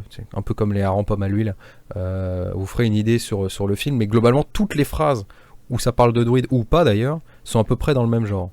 Le mec il arrive et fait « Le bien n'engendre pas la force, le mal non plus. Mais le mal appartient à ce monde des conflits humains, où on est tous prisonniers. C'est là le véritable piège. » Ce à quoi Christophe Lambert répond « Tes propos incompréhensibles ne m'aident pas. » Lui répond « Je le sais. » Mais c'est non, je le crois, c'est encore pire. C'était un truc qui était moi genre, je le crois. Tu crois quoi? Je viens de te dire tu crois que tes propos incompréhensibles ne m'aident pas? Exact, je crois pas ça. Ah bon? Et pourtant c'est le cas, vraiment ferme ta gueule Pépé, quoi. Vraiment on va t'amener en maison, c'est pas possible quoi. Et tous les dialogues sont comme ça. Alors celui-là c'est quand même le plus salé, hein. Faut quand même le reconnaître. Mais ouais, ils sont tous assaisonnés pareil, hein. Enfin bon, il est de retour et comment ils vont faire pour battre les Romains là, parce que faut la guerre là, faut la bataille là. C'est très facile. C'est très facile en fait. Hein. La guerre c'est très facile. Du coup c'est très simple. On va faire la stratégie de la distraction en 2 étapes. Oh oui. Allez, vas-y. Voilà. Parce que déjà, l'étape 1, souvent, c'est rigolo. Alors, première étape, on sait que les Romains, ils crèvent de faim. Donc, qu'est-ce qu'ils font quand ils sont en train d'être en siège autour de notre ville? Eh ben, on va balancer des poulets. Mais attends, mais ils avaient pas pris... tonnes de poulets. Ils avaient pas pris Bourges et genre maintenant, ils en mangeaient? Donc, comme je te disais, ils crèvent de faim. Voilà, ils crèvent de faim. Donc, c'est très compliqué. Et ils envoient des poulets. Et ça marche parce que... Alors, des poulets cuits? Non, J'aurais bien aimé. des poules et des coqs vivants. Et les mecs, du coup, t'as les soldats qui sont vraiment en mode, ils sont en train de poursuivre les poulets parce qu'ils ont la dalle. Avec un jeu d'acting incroyable. Ah, mais vraiment, c'est genre. Après, Enfin, c'est des, vraiment, c'est t'as des bruit de vrais, foule, c'est des vrais poulets. Donc, ça a foutu une cohue pas possible dans les figurants. Et en vrai, c'est vachement bien retranscrit à l'écran. C'est le chaos absolu à l'image. Ça se voit que c'est le bordel. Ouais, il y a rien qui est scripté. Les trucs partent dans tous les sens. Et toi, t'es en mode genre, qu'est-ce qui se passe? Ouais, tu comprends pas. Mais ça marche bien parce que du coup, bah, toi aussi, t'es distrait en tant que c'est vrai. spectateur. Et les Romains sont distraits en tant qu'armée. Oui. Et là, du coup, c'est là où on entre dans la deuxième étape de distraction. Attends, mais il y a pas César qui regarde? Je crois qu'il y a César qui regarde. Oui, il va les faire rentrer dans le rang. Ah bah non, pas du tout, il continue de regarder. Ah bon? Sans réagir, hein. Il donne pas d'ordre, il fait rien, il se contente de regarder. D'accord. Et la deuxième stratégie, Oui. femme à poil. Genre toutes les femmes à poil. Ils envoient des femmes à poil en plus des poulets. C'est ça, il les envoie pas, il les balance pas par-dessus le mur, il les laisse sur le mur quand même, parce que là ça aurait été très drôle, et ça aurait pu être se fait dans ce film, mais non, c'est juste, on met des femmes à poil en haut des murs, genre, et qui montrent, venez les Romains, venez voir, on a besoin d'hommes, venez nous chercher, on se sent seul, machin, et puis t'as tous les Romains qui rigolent, mais vraiment, genre mode beauf, genre, venez, on prend les échelles, on y va pour les niquer de la gonze. Enfin, c'est vraiment, et c'est la scène de rire, genre est vraiment très longue. T'as vraiment l'armée qui est en mode, des grossesses, machin. Elle fait, mais descends à poil, qu'est-ce qui se passe? let's go, allez, on monte. Et ça dure des plombes, et ils nous font des planichons dans tous les sens. Avec les poules, hein, les poules sont toujours là, hein, c'est toujours le bordel en bas. Et du coup, y a toujours César qui fait rien. Hein. Ah non, toujours qui fait rien. Rien. L'armée est distraite. Que se passe-t-il? Ça marche parce que du coup, maintenant on a sur le côté qui arrive vers Saint-Gétorix et toute son armée de Gaulois. Ouais. Et du coup, ils peuvent profiter du fait qu'ils sont hyper discrets. En soufflant dans leur trompette de mort. Voilà, en soufflant dans leurs instruments pour bien signaler leur position. Mais au pire, s'ils font ça et après ils font la charge, il n'y a pas de problème. Le problème, c'est qu'au moment où ils soufflent leur truc, ils sont déjà en mode « Ouais, on a gagné, on les a bien défoncés, ces Romains !» Il n'y a pas encore eu de bataille, les gars. Il n'y a pas eu de bataille. Pas encore eu de bataille. Et apparemment, ça n'a pas l'air d'être toute l'armée, parce que ce qu'il y a devant Jules César... mais il y a 15 pélos. Jules César, lui, il a toujours ses phalanges qui sont tout en ordre devant lui. Mais par contre, à chaque fois, ça nous fait des cuts sur les mecs qui sont devant les murailles, qui sont en mode genre putain, viens, on va niquer de la gonze sur le mur et tout. Et des mecs qui montent sur les murs. Hein. Donc en gros, on comprend la stratégie maintenant. C'est Vercingétorix qui semait le désordre en laissant personne se défendre dans la ville. Enfin, en laissant aucun soldat dans la ville. Et pendant ce temps-là, tous les mecs, ils ont fait le tour et ils prennent à revers l'armée. Sauf qu'il y a deux problèmes. Un, ils arrivent quand même très lentement en soufflant dans des trompettes, donc la surprise moyen. Et direct, César se retourne et dit c'est bon, je me prépare à te battre, tu vois. Et deux, mais il y a quand même genre des Romains qui sont en train de grapper au mur pour aller niquer vos gonzes, les gars, quoi. Je peux te dire. Ils continuent d'y aller, hein. Mais bon, ça a pas l'air de trop l'inquiéter, ils continuent de marcher normalement. Et là... Ouais, non, mais tranquille. Et là, l'action commence. Et on comprend rien. On comprend rien à ce qui se passe. Les scènes d'action, elles sont dégueulasses. Ça part dans tous les sens. On sens. comprend pas qui frappe qui blesse qui. Il y a des ralentis. Ah oui, il aime bien les ralentis. Il y a des tonnes de ralentis dans ce film. Mais ça sert à rien. Mais enfin, cette scène, c'est le chaos, encore une fois. Tu dis que ça se voit que les mecs ils étaient à 2 grammes quand ils filmaient aussi parce que on comprend rien à ce qui se passe. Et je pense que les acteurs comprenaient rien à ce qu'ils devaient faire non plus. Enfin, c'est vraiment le chaos qu'on voit. Ouais, ça va dans tous les sens. Je suis même pas sûr qu'on ait trop de plans stylés en plus de Vercingétorix qui tue 3-4 mecs. Soit il met des coups d'épée dans le vide, soit il marche au milieu. Enfin, ouais, c'est vrai qu'il marche au milieu et tout. Et puis après, il fait un signe à César, que César lui fait un signe. En mode genre je t'ai bien niqué, et puis au final ils ont gagné. Bon, c'est ça. Mais après, bon, c'était sur de la techno, donc c'était cool. Oui, tout à fait. Ah oui, alors spoiler, la musique, là, dans cette combat, on a noté techno plus Era. Parce que du coup, on a la voix en version gaulois, machin, mais en même temps, on a de la techno en musique. Ouais. Donc c'est un mélange qui ne fonctionne pas. Hein, on peut le dire, ça ne fonctionne pas. Bah pour une bataille de cet acabit, moi je trouve que ça fonctionne plutôt bien. Quoi. Oui, tu regardes de la merde, bah t'écoutes de la merde aussi. Tu vois, c'est thématique. La musique va avec l'image, ça c'est parfait. Tout à fait. Finalement. Nous sommes d'accord. Et du coup, bah, victoire. Bah, ouais. Les Romains se retirent. Et bon, bah, encore une fois, aucun problème. La stratégie des poulets et des femmes a hyper bien fonctionné.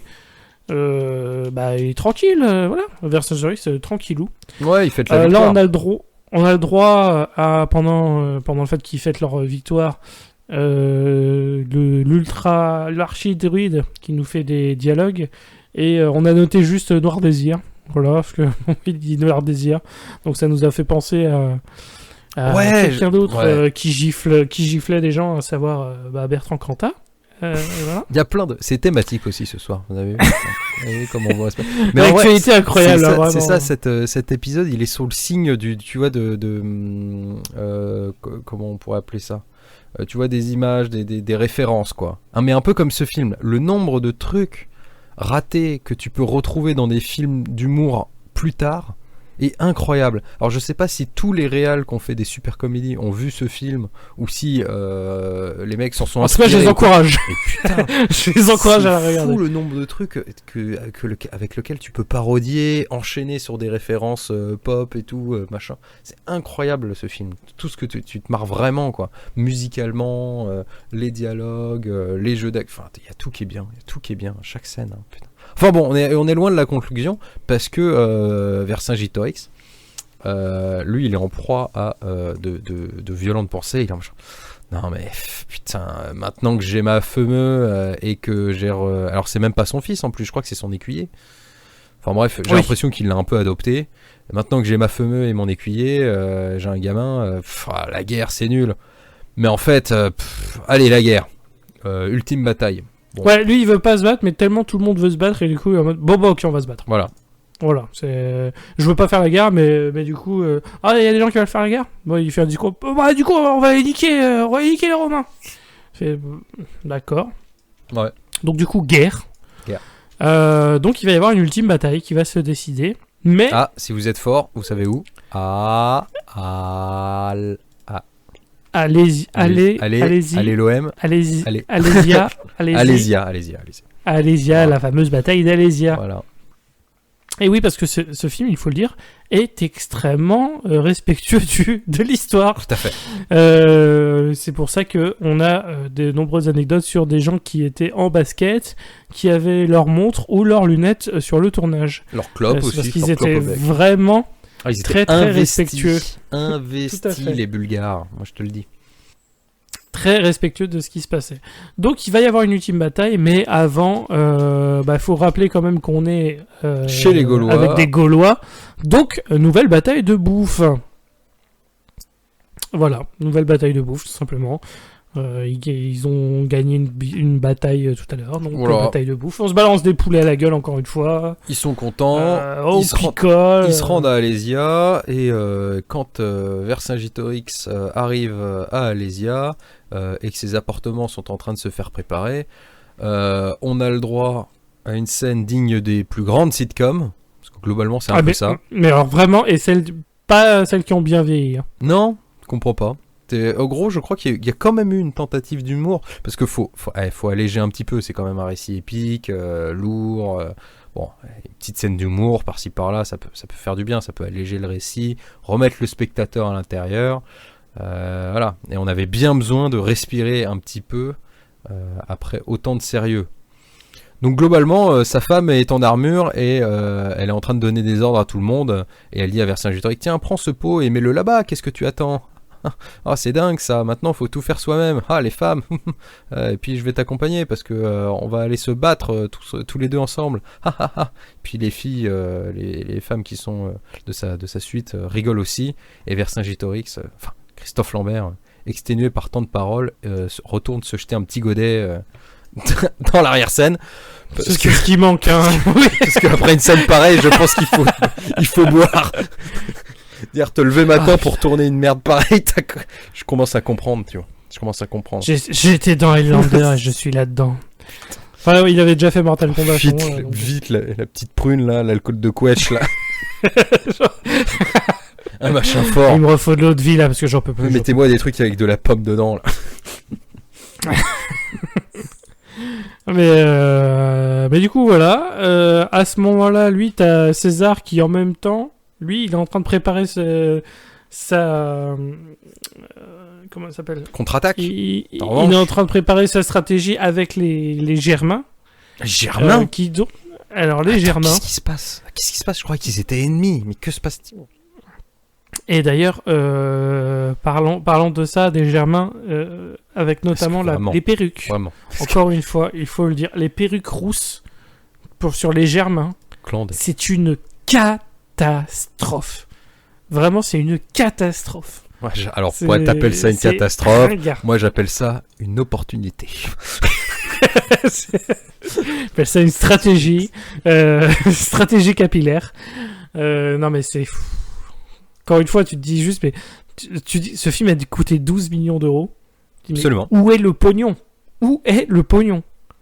Je pense que tout ça, c'était une putain d'arnaque à l'assurance. Et que, c'est ça, la moitié du budget est parti dans l'alcool et la bouffe. Hein, parce que c'est pas possible. C'est pas possible. Les costumes sont à chier. Les costumes sont à chier. Les perruques sont à chier. Non, mais les costumes sont pas à chier. Il y en a au moins 3500. Ce qui était marqué dans les pubs. Oui. Et c'était vachement dur parce qu'ils ont dû faire avec les matériaux d'époque. Bon, c'est aussi une belle pub pour dire que les matériaux d'époque, c'est quand même bien de la merde. C'était quand même une très mauvaise idée. Ils auraient pas dû faire ça, mais en tout cas ils l'ont fait, donc voilà, respect à eux. Donc ouais, voilà, les Germains, ils pas mon respect, ça va pas ou quoi? C'est quoi encore? Sous de la gueule. Mais ouais, en tout cas, voilà, les Germains sont une merveilleuse armée avec une merveilleuse perruque rousse. Ouais, les coiffures, faut en parler. Hein. Les coiffures, les casques, il y a un truc capillaire dans ce film qui est incroyable, quoi. Ouais, globalement, hein, c'est pas que Christophe Lambert avec la moustache et les cheveux, même si c'est beaucoup. C'est tout le monde, hein, les cheveux, c'est...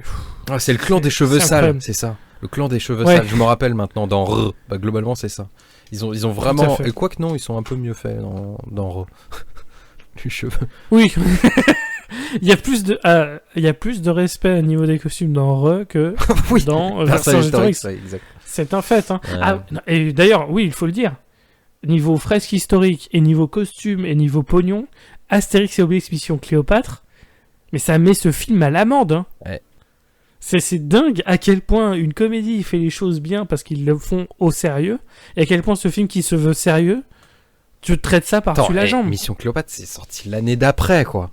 T'as envie de péter un plomb quand t'apprends cette news, quand même. 1 an après, t'avais Astérix et Mission Cléopâtre. Attends, genre... Gars, vraiment. Bon, après, c'est pas la même chose. Enfin, merde, quoi. 1 an après, en fait, c'est n'importe quoi, putain. Non, c'est ça, Enfin, vraiment, il y a un problème avec ce film. Il pue l'alcool. Enfin, encore une fois, c'est ça, les mecs, ils étaient bourrés, et du coup, toutes les décisions étaient à chier, parce que c'était des décisions de mecs bourrés. Ouais. Et... Je sais pas. Je sais pas. Même le premier Astérix et Obélix était 10 fois mieux. Enfin, oui. Ça fait longtemps que je l'ai pas revu, tu me diras. Mais... Oui, je pense qu'il a pas très bien vieilli. Il doit pas avoir super bien vieilli. Ouais. Et c'est Obélix contre César, j'en suis pas convaincu. Ouais, bon. Au pire, on regarderait. Ouais, au pire, on réessayera de se l'infliger dans le futur, voilà. Enfin bon, allez-y. Donc ça y est, là, voilà, ça va être la bataille finale. Tout se prépare. On n'a pas parlé de On n'a pas parlé aussi, comment il s'appelle, de Moscatos qui s'est fait assassiner. Ah oui, c'est vrai, Moscatos s'est fait tuer par les Germains, mais bon... Mais bon, Balek. En gros, l'info, c'est juste pour dire que voilà, les Gaulois sont au courant que les Germains sont avec les Romains. Ouais, voilà, donc c'est la grosse mais merde. ça nous donne Moscato qui se prend une lance dans le dos, qui joue super mal la mort. En même temps, si on apprend on va dire le backstage de cette scène justement sur RMC dans le Moscato Show, hein, n'hésitez pas à regarder. Tout à fait. Encore une fois, la description contiendra le lien. Bon, on le plaint un peu, mais quand même, c'était amusant de savoir. Mais ouais, putain, il y a rien quoi. Genre, ils se font encercler. Mais il arrive quand même à envoyer des mecs. Je crois que c'est pas le frère de Moscato ou un truc comme ça. Enfin bref, c'est l'autre là. Ils envoient quelqu'un en mode genre en mode Gandalf pourri là, Gandalf gaulois mais version Wish, c'est encore pire. Genre, il faut que vous reveniez à l'aube du 8e jour. Regardez à l'est. C'est que des. Non, en vrai, c'est la façon dont c'est dit. Surtout ne faites rien. Oui, et c'est ça. Surtout ne faites rien, allez on va gagner. Faut juste attendre maintenant. Globalement, ils sont en train de gagner la guerre d'attrition parce que ils auront beaucoup plus de réserves que les Romains. Ouais. Donc globalement, s'ils font rien, ils vont gagner. Si vous vous rappelez d'Alésia, il y a les Romains qui ont construit un truc autour d'Alésia et autour du truc autour d'Alésia, il y a encore un truc, c'est les Gaulois qui sont arrivés et donc ils s'affamaient les uns les autres. Sauf les Gaulois à l'extérieur, étant donné qu'ils pouvaient couper les rapprovisionnements romains et donc eux ils étaient tranquilles. Donc c'est en mode genre, c'est bon, ne bougez surtout ne bougez pas, comme l'a dit au moins 16 fois Vercingétorix, tout va bien se passer. Bon. Bon du coup il bouge. Hein. Du coup c'est le destin qui décide. Voilà, c'est le destin qui fait qu'il bouge, parce que en fait ils en ont marre d'attendre et de rien faire. Ils veulent claquer du romain. Ouais. Donc ils vont le faire, voilà, simplement. Ouais, les trompettes, tout le tintamarre. Et puis forcément t'as Vercingétorix qui est en mode c'est fini, quoi, on a perdu, hein. Mais il faut faire une ultime charge, donc vous avez envie de mourir, vous avez envie de devenir immortel, allons-y. T'as bien retenu quoi. Parce que ça c'est du dialogue de qualité. Ouais, non, j'ai trouvé ça tellement stupide. Mais oui c'est ça. Il se réveille comme ça, tu sais, parce que les trompettes sonnent et tout, puis d'un seul coup t'as un gros plan sur Christophe Lambert là qui fait c'est tellement stupide. Bon. Et tu sais pas s'il parle de la scène, du film en général. Tu sais pas si c'est si c'est un moment de en dehors du caractère, vérité, en dehors du personnage, ou si c'est. C'était pas dans le script, ça, Christophe. C'était en train de tourner. C'est entre deux scènes, t'es en train de tourner et lui là, il a déprimé les yeux dans le vide, tu vois, là, un peu embué par l'alcool. C'est tellement stupide. Tellement stupide ce qui se passe. Scène suivante, 3-4. Jacques Dorfam qui est là, putain, là c'est bon, on a fini la scène. Quoi, mais on n'a pas commencé. Hop, oh merde, il est tombé. Je suis chié. Sur la langue, vite. Donc voilà, tout le monde est bourré, c'est le con. En gros, t'as les Gaulois qui avancent, qui foncent. Ils se massacrés en slow ils se font rouler dessus. En slow motion. Ils se font rouler dessus. On en rajoute avec les Germains qui rejoignent la guerre et qui foncent. Mais là, on sent qu'il y avait déjà plus de pognon du tout. Parce que la charge des Germains, il n'y a pas de son. Il n'y a pas de son. Enfin, si, il y a le cataclope qui est doublé. Donc il y a le cataclope à la noix de coco. Et puis c'est pas. Alors, non, mais en plus, pour faire la défense, ça n'est pas notre version qui déconne. Hein. C'est vraiment la scène, il n'y a pas de son. Il y a un problème avec cette scène. Ouais, il y a les chevaux, tu vois, mais les mecs ils hurlent et tout, ils chargent et tout, mais il y a pas de bruit. Ils hurlent dans le vide, quoi. Donc, bon. Et je pense pas que ça soit une volonté de réalisation. Hein. Parce qu'il y a aucune raison qu'ils fassent ça, parce que c'est pas montré ou filmé de manière épique. Donc c'est vraiment pas un truc genre ouais, mais t'as la musique cool qui fait que voilà ça va. Un remake de La Famille du Bélier, ça encore, mais historique. C'est pour ça, c'est une intention de réalisation. Tout à fait. Viser l'Oscar. C'est ça. Et ça a marché. Hein. Ah ouais. Bon, ça a marché. J'ai envie de chialer. Alors je sais pas si c'est à cause de ce film ou des Oscars, mais bon. Et ouais, ils se font vraiment rouler dessus en slow motion et tout. Et tout le monde meurt, lui il fait rien, quoi. Il reste. Oui, c'est ça. Lui, il marche au milieu des gens qui sont en train de se faire tuer. Tombe en léthargie. Et voilà. Et si il fait un signe il se renvoie l'appareil, il se refait un signe en slow-mo à César qui est tout content, qui lui sourit à la gueule en mode genre ouais j'ai gagné et tout. Il se replie et là c'est la fin. Et la fin, toi t'as fait beaucoup rire, moi je trouve aussi. Je trouve aussi que la fin... Ouais, la fin elle est dingue parce qu'en gros t'as Vercingétorix qui est en mode bon bah c'est fini donc je vais aller me rendre. Comme ça on va essayer de faire en sorte que vous mouriez pas tous quoi, que ce soit pas tous massacrés. Donc je vais me rendre.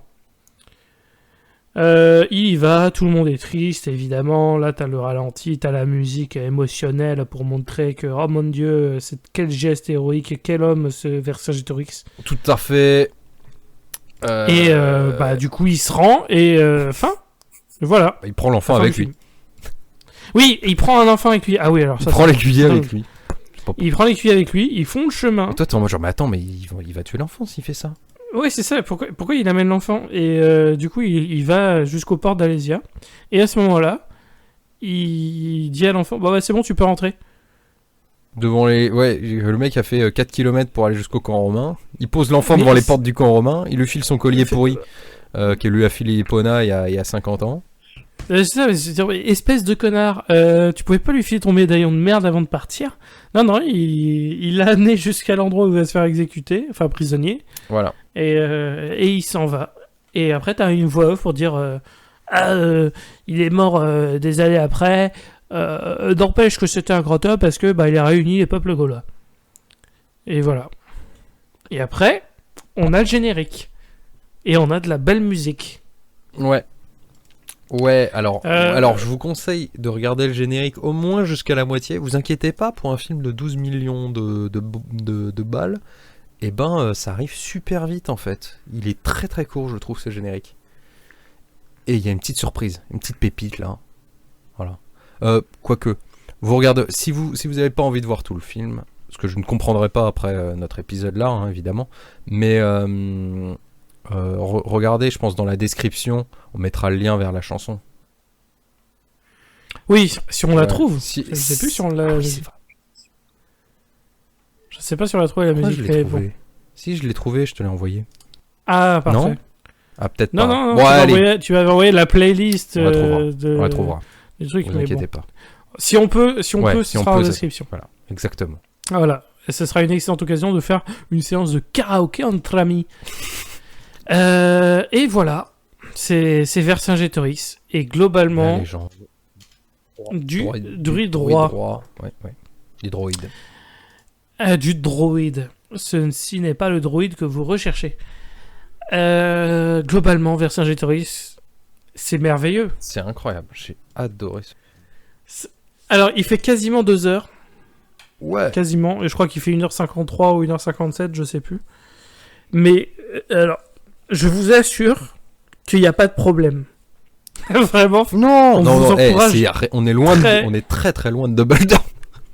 Ouais, non, vraiment c'est ça. Voilà. Double Down fait 1h30, mais t'as l'impression qu'il fait 4 heures. Là, Vercingétorix, il fait 2 heures, mais il n'y a vraiment pas de problème. C'est un film généreux dans sa nullité. Ouais. Très généreux. Comme l'a dit Quentin, il y a pas un plan où il n'y a pas un problème. Et donc ça donne très très envie de revoir parce que tu dis attends, avec le nombre de merde que j'ai pu voir là juste en visionnage on va le revoir avec des amis ce film, c'est sûr et certain. On est obligé de le montrer à d'autres gens, ce Vercingétorix. C'est dingue, il faut le regarder et du coup on vous le conseille. Alors au niveau de l'indice de rareté, il y a une édition DVD qui existe, qui est trouvable sur Amazon à moins de 20 €. Donc voilà, c'est si jamais vous voulez... Ouais, ce qui est dommage parce qu'il y avait des VHS gratos si vous faisiez un plein au début. Oui, tout à fait. Il y avait des trucs où tu pouvais les récupérer en cassette. C'est comme si t'allais... je me rappelle, il y avait je sais plus quel film. Je crois qu'il y avait X-Men 3 que tu pouvais avoir en DVD si tu prenais un Happy Meal. Non, il y avait pas mal. Il y a pas mal de films comme ça, mais il y a des trucs pas dégueux. Hein. Il y a un moment sur les autoroutes. Je crois qu'on avait eu Le Seigneur des Anneaux quand même, au niveau des films que tu pouvais... Shrek était un classique aussi, des aires d'autoroute, des vacances. Moi je me souviens que Shrek, pendant plusieurs années, si tu faisais le plein, t'avais un Shrek. Ça c'était cool. Ouais, j'avoue, Shrek c'est cool. And now you're a rockstar. Get the game on. Hey. Voilà. Donc finalement cet épisode se finira comme le film, en karaoké. Mais ouais, franchement, on vous le conseille, hein, ce truc-là. Allez voir. Ouais, c'est non, vraiment, pur plaisir. gros plaisir ce film. Et puis voilà, on vous le conseille tout simplement. Sur ce, alors les trucs classiques, tout ce qui est commentaires, like, que ça soit des cœurs ou des étoiles ou des pouces selon la plateforme, n'hésitez pas parce que nous sommes sur YouTube, nous sommes sur Spotify, nous sommes sur Deezer, nous sommes sur Podcast Addict, nous sommes sur iTunes et nous sommes sur... Ta mère. je crois qu'attends, Hein je crois que j'ai tout donné. Non Oui, presque, ouais. Je crois que j'ai tout donné. S'il nous en manque, désolé. Bah, en tout cas, mettez-le de en toute façon. commentaire, comme ça. On Voilà. pourra mettre des pouces Oui, bleus sur- d'ailleurs, Ouais. en commentaire, comme sur l'épisode de Double Down, Ouais. là, le prochain enregistrement que nous faisons, c'est l'épisode des 2 ans. Ouais. Donc, si vous avez des questions à nous poser, Ouais. n'hésitez pas. 2 ans Parce que voilà, Eh, c'est notre podcast sur nos 2 ans. Tout à Épisode fait. thématique, hein, évidemment. Tout est lié, les gars. Tout est lié. Da Vinci Code, tout ça, là. Vous allez voir. MC Solar, tout est lié. Parce qu'en fait, 2 ans, c'est aussi ce qu'a pris le film à sortir entre sa production, évidemment. C'est aussi le temps. Exactement. Le temps. Attention, parce que là, je vais vous surprendre. Parce que quand vous aurez vu le film, vous reviendrez écouter en mode genre, il a dû dire 2 semaines, il a jamais dit 2 ans. Mais 2 ans, c'est le temps de recherche qu'ont mis Dorfman et sa scénariste pour écrire ce putain de script. Ce qui a dû prendre en réalité, en fait, sur 2 ans, c'est 1 an et demi de vacances. 3 petites coupettes. Et 3 mois de gueule de bois, et puis au final, ouais, 2 solides semaines de travail peut-être, Ouais. pas plus. Enfin, en tout cas, je ne peux que vous conseiller d'aller voir La Guerre des Gaules de Confession d'Histoire, si vous voulez continuer à vous marrer aussi, qui est une chaîne YouTube, vous verrez. Ce truc-là est très sympa. Évidemment, il y a plein d'autres chaînes sur lesquelles vous pouvez vous renseigner, mais celui-là, c'est rigolo, c'est les personnages qui... Et moi, je vais vous conseiller un excellent film compagnon de Vercingétorix, qui est dans le même domaine que nous avons commenté, qui était le 2e épisode bonus, à savoir Vikingdom, l'éclipse de sang, qui accompagne extrêmement bien Vercingétorix. Ah, vraiment? Là, on est vraiment dans le thème de la coiffure. Petit dessert. On est dans le terme, voilà, c'est vraiment tout. Et tu le là. conseillerais alors en entrée ou en dessert, celui-là? D'abord Vercingétorix, et D'accord. ensuite Vikingdom. Petite entrée, mode gazpacho, machin, et après Vikingdom, t'amènes la pièce de bœuf, quoi. Le plat de rêve. Ouais, voilà, c'est ça. Parce que Vikingdom, lui, il part dans la magie et tout ça. Donc, Ah ouais, Vercingétorix, c'est bon, au c'est ça. moins, voilà. Donc, ces 2 films seront d'excellents compagnons. Et donc, voilà, tout ce qui est questions, commentaires, tout ça, n'hésitez pas. Ouais. Parce que le prochain enregistrement qu'on fait, qui sortira dans 1 mois, ce sera l'épisode de nos 2 ans. Ouais. On aura des annonces à vous faire. Tout à donc fait. c'est cool. Peut-être même un TikTok. Donc, n'oubliez pas... Non. N'oubliez pas de bien voir l'épisode précédent plein de fois. Non, faut pas faire ça. Faut pas Ouais. faire ça. Donc. Oh non, s'il vous plaît, ne faites pas ça. Là, là. En plus, on vous demande un nombre de vues complètement inatteignable, genre 200. Alors, forcément, vous imaginez si jamais vous le faites. Ah là là. Ah, ce serait terrible. Donc voilà, n'hésitez pas en commentaire d'ici, mais aussi sur notre Twitter. Nous sommes complètement atteignables sur Twitter, @nanarologie. Puis voilà, sur ce, c'était un grand plaisir, mon bon Quentin. Pareil. Et puis, on se dit à la prochaine, et Ouais. on vous dit aussi à la prochaine. Et ciao tout le monde.